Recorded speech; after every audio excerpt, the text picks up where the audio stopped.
O pai sai de casa, não tem onde deixar os filhos, ele vai pra rua, não tem moradia, não tem escola, o que é que pode acontecer? É a criança cheirar cola na rua. Porque eu sou assaltado aqui, chegar ali na cabine e o rapaz prende. Aqui a 5 minutos o rapaz solta. Aí ele vai fazer o mesmo crime, mesma coisa. O que adianta botar num estatuto daquele que não cumpre? A lei não cumpre? Do adolescente não, porque o adolescente você tem que consertar. Aí apareceu o estatuto da criança, pareceu que ninguém pode isso, ninguém pode aquilo. O que é o estatuto da criança? Não tenho muita informação não, a respeito. Não tenho ideia não. Não é a minha área não.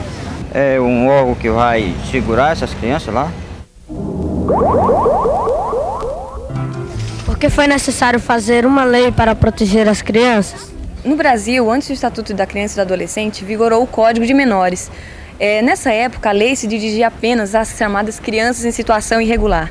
Eram os abandonados, os carentes e os infratores, que são aqueles que cometeram crime. As crianças e os adolescentes, antes do Estatuto da Criança e do Adolescente, eles eram tratados como mero objetos da Lei 6697, que era o Código de Menores, né? Então era preciso que reconhecesse nessas crianças, nesses adolescentes, as pessoas em condição de desenvolvimento e também sujeitos de direito, ou seja, que fossem assegurados a ele os mesmos direitos que a população adulta é assegurada, pelo menos em nível legal. Qual a diferença do Código de Menores e do Estatuto? O Código de Menores, que era a lei que antecedia o Estatuto, ela era só para a população infanto-juvenil pobre, procedente das camadas populares, né? Era uma lei repressora que todas as suas ações eram no sentido de, digamos assim, de tirar a criança do convívio social e colocá-las num espaço de exclusão e de reclusão. Na época, o problema de todas essas crianças, eles eram resolvidos pelo juiz. O juiz decidia qual seria o melhor encaminhamento para a criança. E na maioria das vezes, elas eram afastadas de sua família e eram colocadas em abrigos e casas da FEBEM.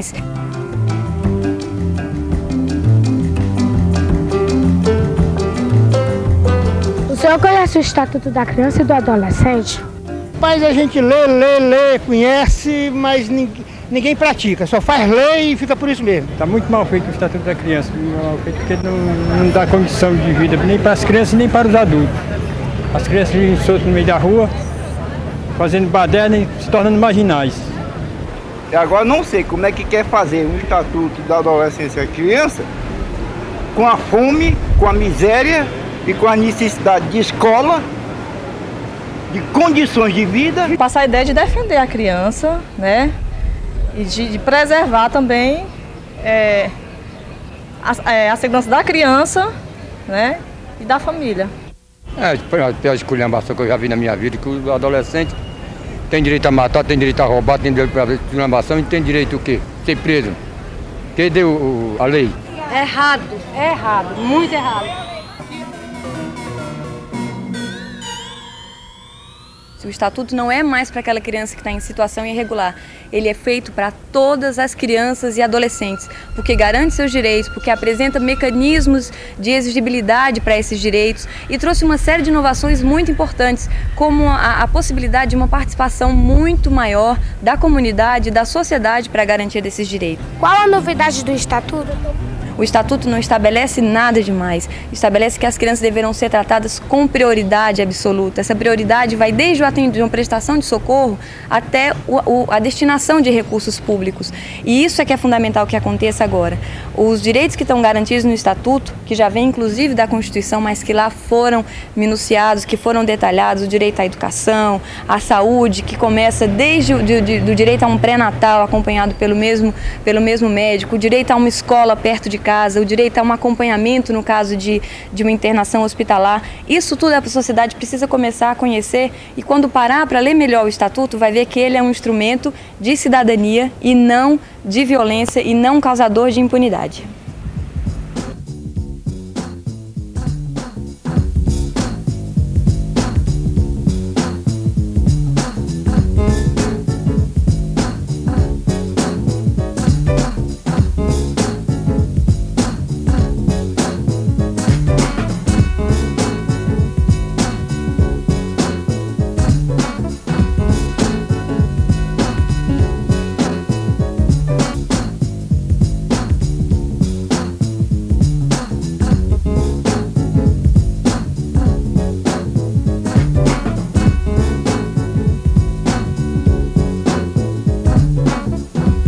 O Estatuto da Criança só está prevalecendo a eles.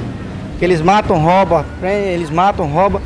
A polícia prende, com 2, 3 minutos de novo tá solto. Sei que lei é essa, né? Protege o menor, roubando, estrupando, fazendo tudo por aí.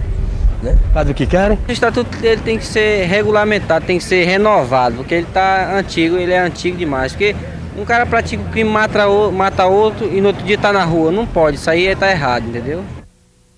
Dá muito direito a esses adolescentes aí que são irresponsáveis, agindo de uma maneira horrível, estão se apoiando nesse estatuto. O estatuto da criança, nossas coisas, ele é errado, nossas coisas. Esse negócio de 16 anos, não ser preso, não poder ser preso, isso é uma coisa errada, porque a maioria dos homicídios e dos bandidos de alta perigosidade na capital, na periferia, são menores. Por que as pessoas acham que o estatuto é só para crianças delinquentes?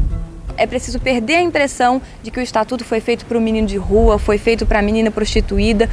Não, absolutamente não. O estatuto foi feito para todas as crianças e adolescentes. O estatuto da criança e adolescente também é para filho de rico. Então, quando uma pessoa for dizer o seguinte, esse estatuto é super protetor, só serve para aumentar o número de meninos na rua, é preciso que a gente procure ver, assim, no fundo da nossa consciência, o que é que leva a gente a acreditar que essa lei, para essa população pobre, faz com que ela se desencaminhe, faz com que ela cometa crimes. E para os nossos filhos isso não faz, porque essa lei é também para os nossos filhos. Não se pode dizer que a nova lei da infância, que o Estatuto da Criança e do Adolescente, seja para aquelas crianças que estão em situação de risco, para aquelas crianças que são pobres. A cada dia nós assistimos o aumento do número de violências praticadas contra criança e adolescente. O Estatuto, por isso, vem a ser mais amplo. Ele não vai cuidar simplesmente daquele adolescente que praticou ato infracional, que já está abandonado, daquele adolescente que está prostituído. Ele oferece, inclusive, mecanismos de prevenção a isso. Quando ele garante o direito a uma convivência sociofamiliar, quando ele garante o direito a uma convivência comunitária, quando ele garante o direito de brincar, quando garante o direito a uma educação de qualidade perto de casa, quando garante o direito do acompanhamento de um dos pais no internamento hospitalar, o Estatuto abre o leque e muda radicalmente a doutrina da situação irregular. O Estatuto vem para garantir a proteção integral a crianças e adolescentes. Só que a gente vê a criança assaltando aqui no centro, tomando a vista, as claras aí, ninguém faz nada. Os próprios policiais não podem nem ser mais rígidos porque o estatuto protege, né? Essas crianças que vivem abandonadas aqui, roubando relógio, cheirando esmalte, o pessoal bate neles quando vê eles roubando, entra nas lojas para roubar. Aí você bate, aí quer que você... Se um policial vê você batendo, ele vai processá-lo. Aí quer dizer, vai processar um cidadão que não tem nada a ver, ele está apenas cumprindo o dever dele de impedir da pessoa roubar. Mas só que para de menores, mirim, né, eles deviam ter prisão para eles. Tem muito menor chegando no colo e só falta dar na gente aqui nos policiais militares, tanto nos civis, né? O estatuto ele protege essas crianças, eles protegem, então não pode fazer nada. É verdade que o adolescente, mesmo cometendo o crime, ele não pode ser punido? A sociedade conheceu o Estatuto através de um homem de farda que estava lá e que, por não conhecer a lei, deixava de fazer a apreensão de algum adolescente que estava cometendo crime, dizendo simplesmente que não podia prender porque se tratava de um adolescente. Essa é a impressão que a sociedade tem do Estatuto. E é preciso deixar claro que o policial que deixa de fazer a apreensão de um adolescente que está cometendo um crime, esse policial pode ser denunciado e pode ser punido por omissão. Não é verdade que o soldado não possa agir, porque o Estatuto de modo algum diz que as pessoas devem fechar os olhos ou serem coniventes com atos infracionais. E um furto, e um roubo, e uma agressão é um ato infracional. É uma coisa considerada crime para o adulto e também considerada ato infracional para a criança. Então, cabe ao policial, né, aquele que está mantendo a segurança da coletividade numa praça ou em qualquer local, ele realmente atuar em cima dessa criança, sobre essa criança. Agora, o que ele talvez se refira que ele não pode fazer é o que antes ele também não podia fazer, que é bater, que é jogar uma criança no camburão, assim também como não pode fazer com o cidadão adulto. Para mim, era para ter uma prisão para essas pessoas adolescentes. Se realmente for comprovado o estupro, ela deve ser punida como um adulto. Tem que ter uma punição para esses adolescentes que estão praticando esses atos horríveis aí. Tá sendo o que é disseram. Se ele errou, merece castigo. Ser preso igual os adultos. Ou então, né, ter uma escola própria para eles, né? Deveria levar esses menores que andam assaltando e roubando aqui no centro levar para um juizado de menor e lá tem a punição deles. O que deve ser feito com adolescentes que cometem um crime?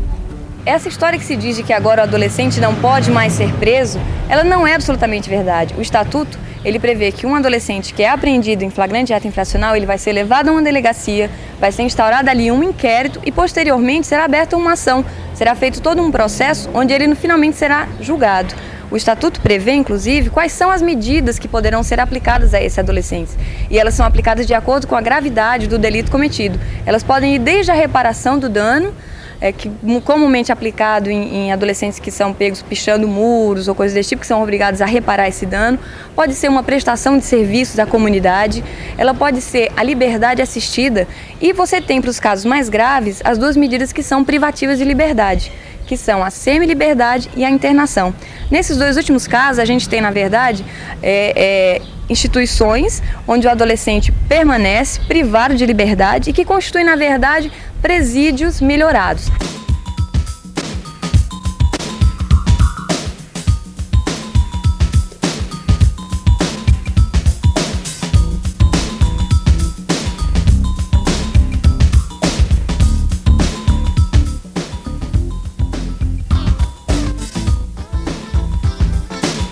Justiça, cadeia, ou então a cadeira elétrica.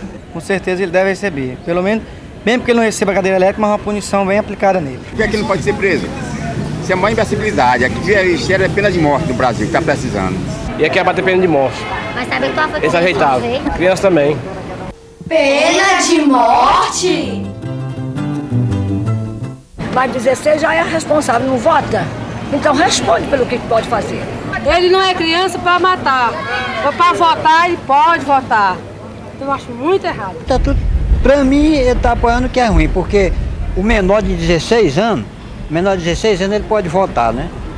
Ele pode votar. Agora não pode responder por um delito.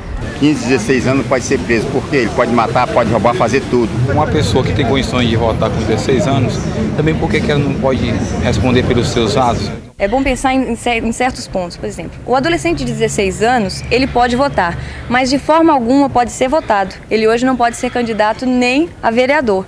E uma outra coisa, a proteção maior que se dá ao adolescente não é em virtude de se acreditar que ele não tenha discernimento, que ele não saiba dizer o que é melhor, o que não é, mas porque o adolescente e a criança estão vivendo uma situação peculiar de pessoa em desenvolvimento e por isso merecem uma melhor proteção. No caso do rebaixamento da idade penal, a única consequência que a gente teria direta desse rebaixamento seria que os adolescentes de 16 anos, ao invés de estarem internados em instituições específicas para adolescentes, eles estariam nos nossos presídios. Por que tanto preconceito na divulgação do Estatuto? Esse entendimento equivocado que se fez do Estatuto, infelizmente, foi amplamente divulgado pela mídia. Isso trouxe uma série de prejuízos. A primeira é que a sociedade, infelizmente, não teve a oportunidade de conhecer o grande instrumento jurídico que tem, que é o Estatuto da Criança e Adolescente. E a segunda é que fez crer para toda a sociedade e para a própria criança e para o próprio adolescente de que nada iria acontecer caso ela cometesse qualquer tipo de delito. Isso trouxe sérios prejuízos e o momento agora é de que a sociedade inteira reconheça o que está de fato escrito e determinado no Estatuto. Os primeiros pronunciamentos acerca do Estatuto, eles foram originados dos juízes de menores. Né?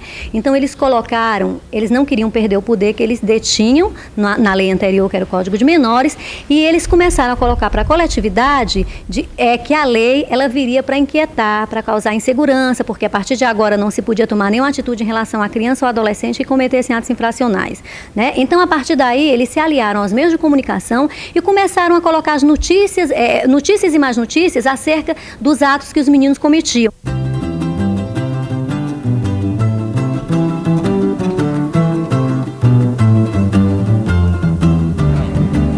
Que organismos garantem o funcionamento do Estatuto? O Estatuto ele realmente possibilita uma participação muito maior da sociedade. Ele divide a obrigação de garantir os direitos entre a família, a sociedade e o poder público. Realmente a situação em que nós vivemos, onde não é dada a prioridade que se devia à criança e ao adolescente, onde o poder público ainda se nega a garantir esses direitos, a sociedade tem ainda dificuldades. Mas com o Estatuto, ela realmente tem maiores mecanismos de cobrança, ela tem maiores mecanismos de participação, principalmente com a criação dos conselhos, que é uma grande inovação. Existem os conselhos, né? O Conselho Tutelar, que é um conselho organizado, formado por 5 membros que são escolhidos pela população e que estão vigilantes, fiscalizando e exigindo o cumprimento dos direitos que são colocados no Estatuto da Criança e do Adolescente, para toda a população infanto-juvenil. Existem também os conselhos municipais e os conselhos estaduais, como o Conselho Nacional. O Conselho Municipal de Direito tirou das mãos do Executivo o poder exclusivo de definir para onde vai o dinheiro. Hoje em dia, a sociedade civil senta-se paritariamente com a Prefeitura no Conselho Municipal dos Direitos da Criança e do Adolescente para definir para onde vão esses recursos. Garantir o direito da criança é garantir o futuro melhor para o Brasil? Se o Brasil não começar a tratar de forma diferente as suas crianças, nós não teremos a menor possibilidade de construir um futuro diferente. As crianças que hoje estão nas ruas, as crianças que hoje estão se prostituindo, são crianças que não nasceram do meio da rua, não nasceram do asfalto, são crianças que viviam com as suas famílias, que viviam com as suas comunidades e que lá não tiveram garantidos os seus direitos. Para barrar essa situação, é preciso que criança e adolescente no nosso país sejam prioridade absoluta.